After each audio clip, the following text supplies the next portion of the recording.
Coming up this week on Video Game Nation, we look through the lens of Life is Strange.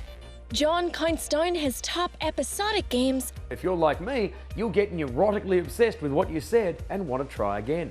And Dan investigates why it's important for games to raise awareness for mental health in meaningful ways.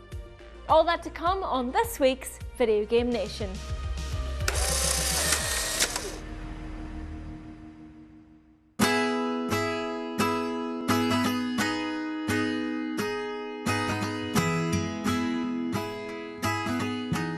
Remember those summers that seemed to go on forever? When you could just hang out with your friends, listen to music, and forget about the future? Speaking as someone whose teenage years are a bit behind them, looking back at those days often feels like looking through a camera lens. Sometimes particular memories can be crystal clear, and others are a bit more blurry. Life is Strange, an episodic drama from Remember Me developer Don't Nod, often captures that exact feeling, in part because it so perfectly recalls the unique difficulties of your late teenage years, but also because it juxtaposes those difficulties with its main character, Max Caulfield, having the supernatural power to rewind time. So Max's memories become a bit harder to recall because, well, they aren't set in stone.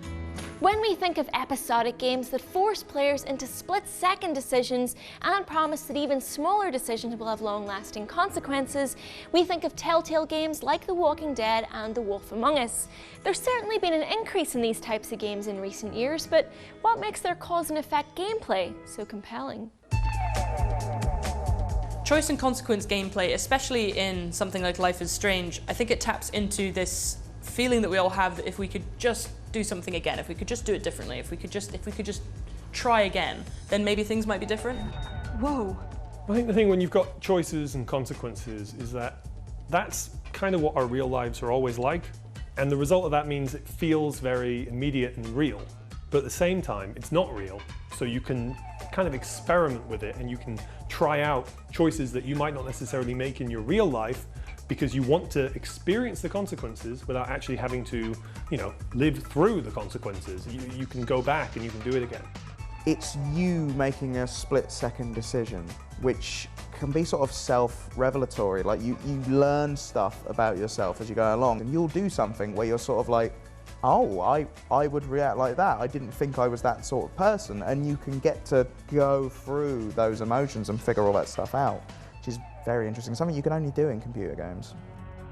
But though it's similar in structure, Life is Strange feels far more personal than any of Telltale's titles, or indeed many other games to launch in the last couple of years. Max may have supernatural powers, but the game never attempts to understand why. Her ability to rewind is never the focus of the story. Instead, it's used as a narrative device to talk about less fantastical and much more mundane problems. And that's what makes it fascinating. Despite the fact that Life is Strange is set in America and developed by a French game studio, there's something very universal about the stories it tells.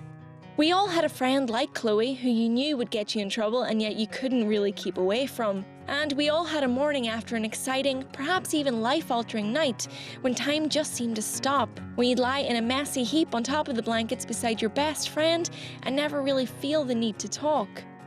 Instead of disappearing down a confusing science fiction timey-wimey rabbit hole, Life is Strange instead chooses to focus on things that real people, real players go through.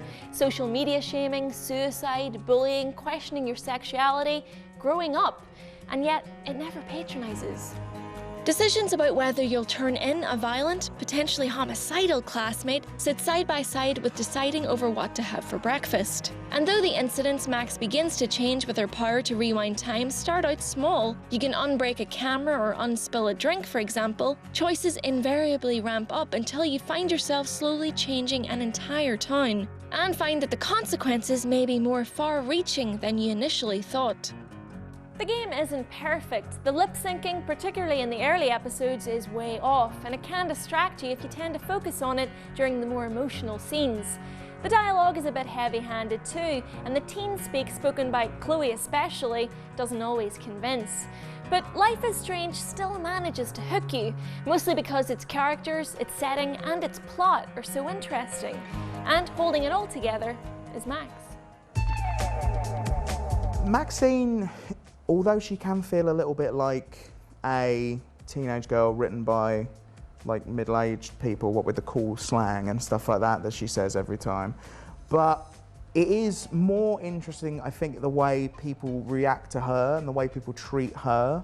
That, I think, is the interesting part. As someone who's like late 20s and male, how someone reacts to a teenage girl as a teenage girl is definitely very interesting, and you learn a lot about the way people treat other people via her.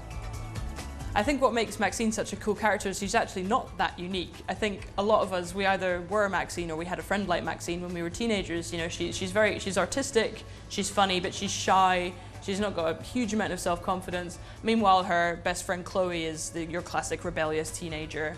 And I think what makes these characters really effective in that game is that it's like our own adolescence. You know, you can really relate to it. Life is Strange has come such a long way since its first episode. Its mechanics seem smoother, its storytelling seems a lot more confident, and the community has responded to that. It's one of the most popular games on social media blogging site Tumblr, and there's a subreddit where fans gather to discuss the latest cliffhanger episode ending. In that respect, Life is Strange is a very modern game. It has its own Instagram account and Spotify playlist, for goodness sake. But it's also a game stuck in time, a game about a period of our lives that we all recall vividly, if not always fondly. No matter how it ends, Life is Strange has given us plenty to think about and tread ground that few games have gone over before. For that, it's worth remembering. Now, episodic games might have seen a resurgence with Telltale, Life is Strange and Resident Evil as of late, but actually, the genre's been around for decades. Here's John with his top 5. Hello television friends, high def, high five. Episodic games, giving the programmers time to get it right and the publishers an extra way to make some money. Episodic games give players a rich experience roughly equivalent to mainlining an entire DVD box set. So settle back, here's 5 of gaming's very best HBOs, and I'd also like to just take a moment to quietly mourn the death of the TV series Deadwood, which was cancelled before it even got a chance to have a video game, since I never knew that I wanted to be a swearing cowboy until I spent one weekend watching all 3 seasons of it. They were 1993's point-and-click Glory Boys, a fast-talking jolly police dog and a homicidal rabbit, out for noirish misadventures that gave you a chuckle and your brain a workout. In 2007, Sam and Max became the first game I'd heard of to dust off the episodic format since the late 90s. Leaping 14 years into the future to become a 6-adventure series, the dog who was all style and the rabbit who was all teeth were back and in 3D. I wasn't a fan of that. Every time the art style changes from 2D to 3D, it disappoints me. It's like watching a puppy turn into a walrus. Sure, it's bigger, but God, it's ugly. It's like I used to love the pixel art in Street Fighter, and now the new games are cel shaded. Why? Because it looks like pixel art. The important thing is Sam and Max were back, and point-and-click adventures were resurrected, until 2015, when they had to be resurrected again.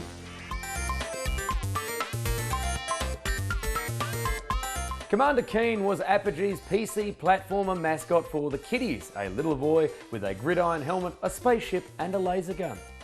In his first adventure, marooned on Mars, Commander Keen is... you figured out what's happened.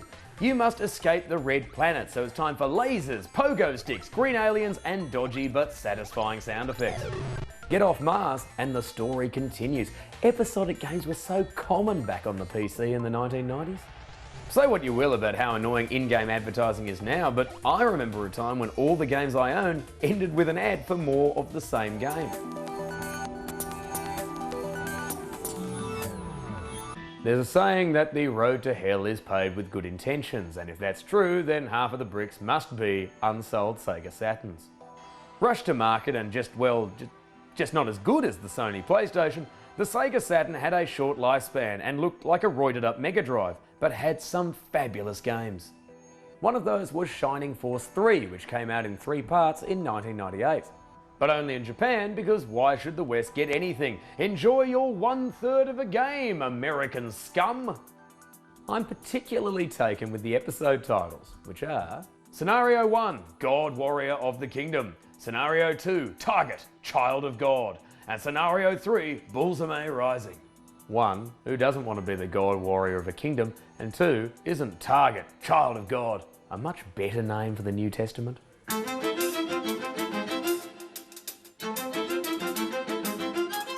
Twitter tells me that zombies are popular, and Twitter would know since most tweets contain more character than the people writing them.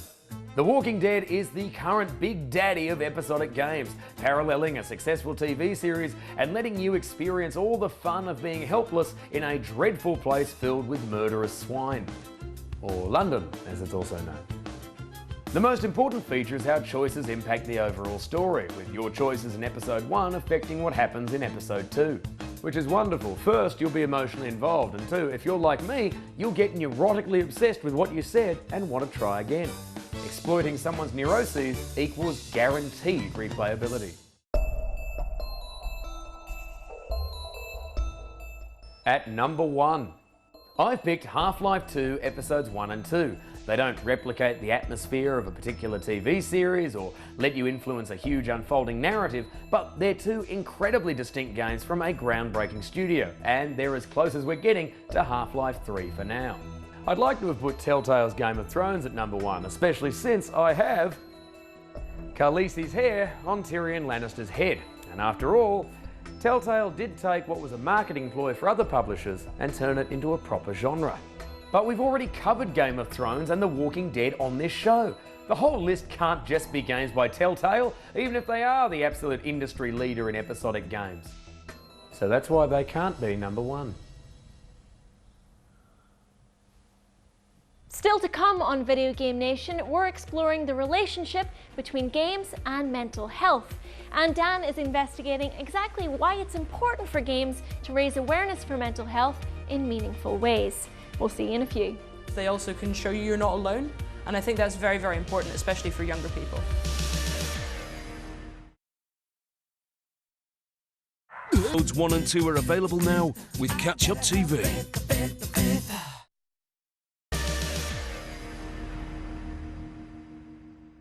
Welcome back to Video Game Nation. You know, for an industry where a player's physical health is almost always a key mechanic, games don't really talk about mental health. And when they do broach the subject, it can be, less than helpful. Thankfully though, some games are doing it differently, and things are changing for the better.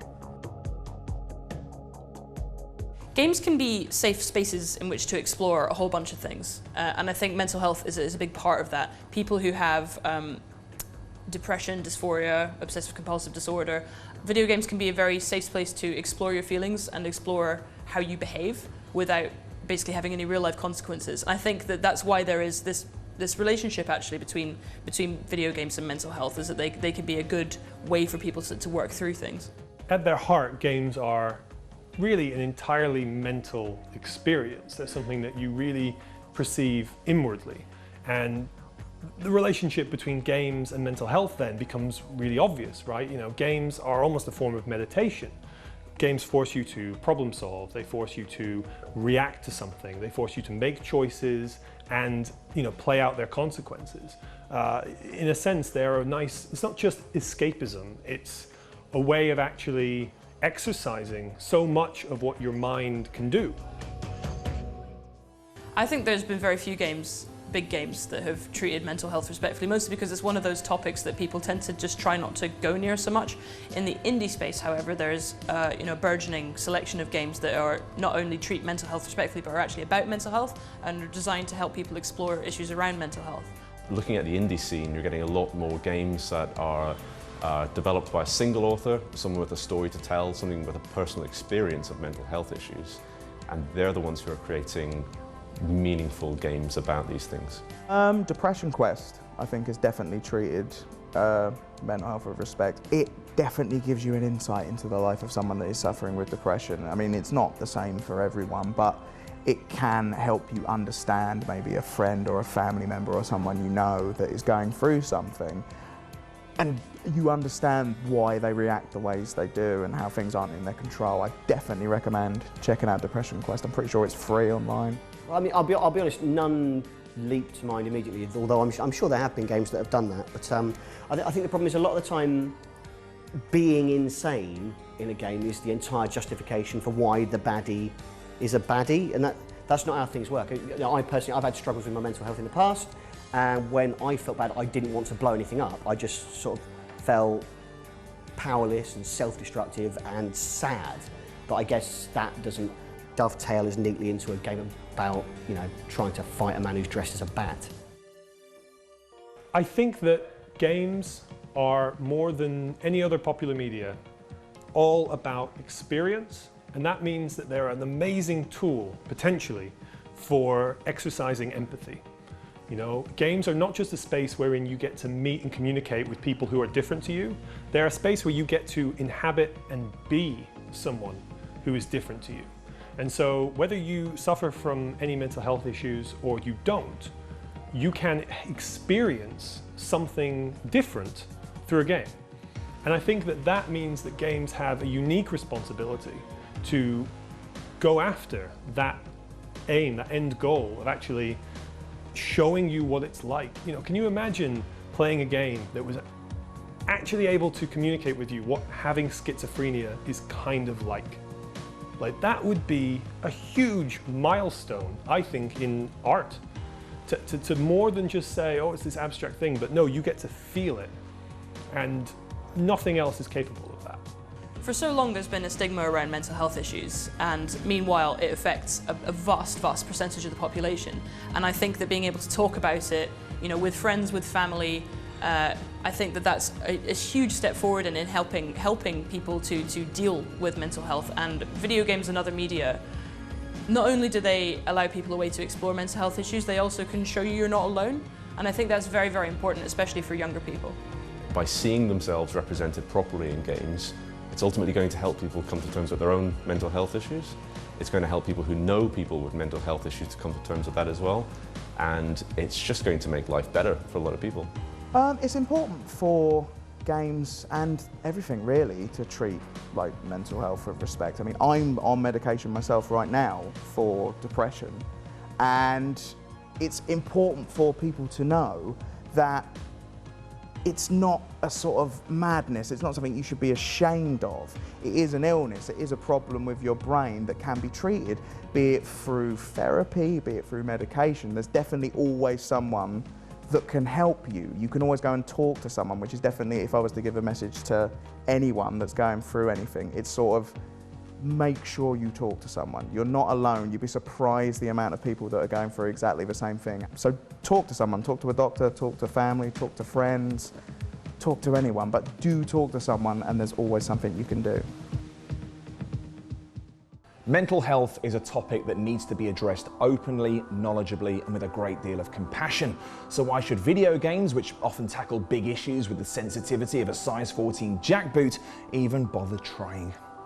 Historically, we've seen games that have only served to reinforce the worst stereotypes regarding mental health problems. Unspecified forms of insanity are used to explain away villainy, as though not being in full control of one's mental faculties equates to losing one's moral compass. When the hero shouts, "You're insane," at the villain, that's just script writing shorthand for "you're evil," without the writer having to justify your actions. We've also seen the incredibly complex notion of sanity reduced to a linear sliding scale. In the frankly terrifying Amnesia: The Dark Descent, spending too long hiding from monsters in the dark is enough to inspire visual and auditory hallucinations, while exposing the protagonist to light clears the problem right up like a sticking plaster for the mind. Likewise, the eldritch horrors of Eternal Darkness can spark delusions if the protagonist's sanity meter sinks low enough. To be fair to both games, they were only borrowing from H.P. Lovecraft, a masterful author of cosmic horror whose attitude to the effect of extreme trauma on the human psyche mirrored that of the psychiatrists and psychologists of his time. As it happens, Lovecraft's work was likely influenced by the fact that both his mother and father were committed to the same mental institution, where they both died under suspicious circumstances. Which leads me on to gaming's next misdemeanor, the depiction of psychiatric hospitals. It's no secret that the so-called insane asylums that operated for centuries in Europe and North America were home to dehumanizing and barbaric practices, including shock therapy, the prescription of mercury pills, and even full frontal lobotomies. Such practices and the buildings that house them are now rightly condemned, and yet games like Outlast and The Evil Within choose to exploit them for the sake of cheap scares. Asylum-based horrors tend to treat these locations as fairground-style houses of horror, where the staff, the patients, and even the building itself are all out for your blood. You don't have to be mad to kill here, but it helps. So, to return to my original question, why should video games bother to continue trying to address mental health problems?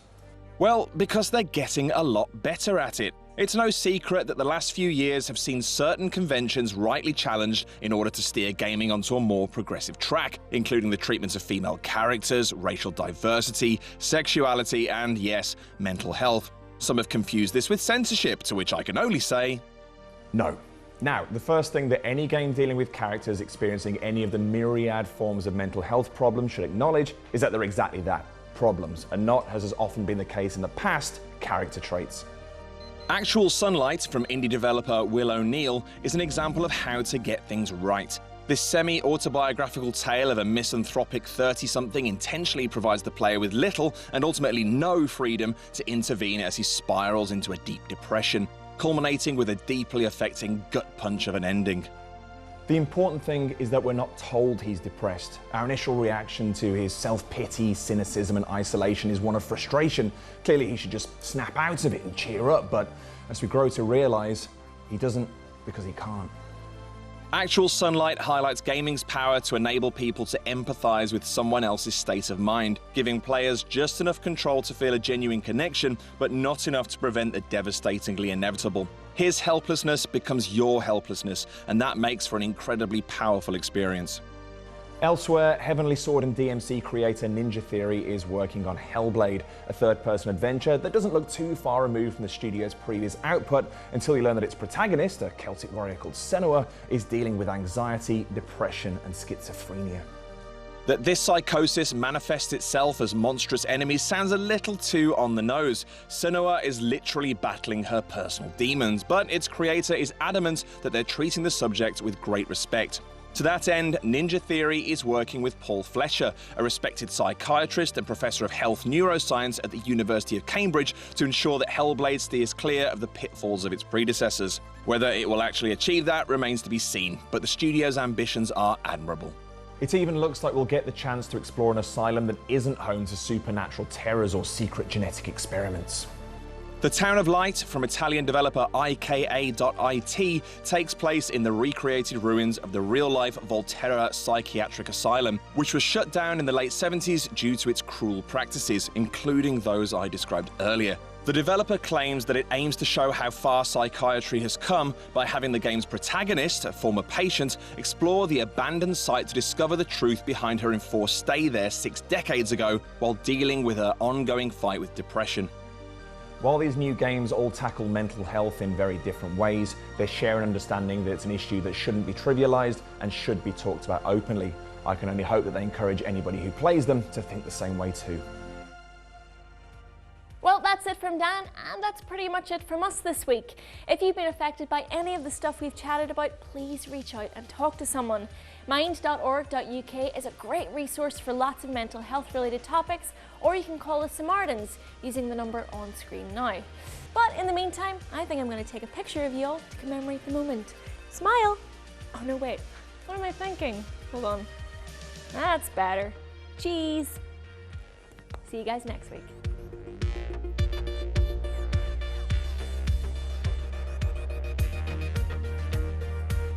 Give your specs a bit of a buffing in honour of Jim Bowen in Bullseye tonight at 8 on Challenge.